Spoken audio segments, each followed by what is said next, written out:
نبی کریم صلی اللہ علیہ وسلم نے اس وقت جب آپ صلی اللہ علیہ وسلم کے گرد صحابہ کی ایک جماعت بیٹھی ہوئی تھی، فرمایا کہ مجھ سے بیعت کرو، اس بات پر کہ اللہ کے ساتھ کسی کو شریک نہ کرو گے، چوری نہ کرو گے، زنا نہ کرو گے، اپنی اولاد کو قتل نہ کرو گے، اور نہ عمدن کسی پر کوئی ناحق بہتان باندھو گے، اور کسی بھی اچھی بات میں اللہ تعالیٰ کی نافرمانی نہ کرو گے۔ جو کوئی تم میں سے اس عہد کو پورا کرے گا تو اس کا ثواب اللہ کے ذمے ہے،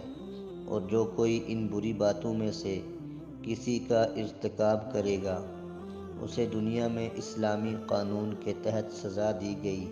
تو یہ سزا اس کے گناہوں کے لیے بدلہ ہو جائے گی،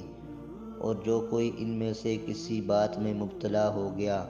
اور اللہ تعالی نے اس کے گناہ کو چھپا لیا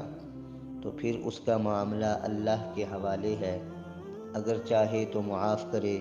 اور اگر چاہے تو سزا دے دے۔ عبادہ کہتے ہیں،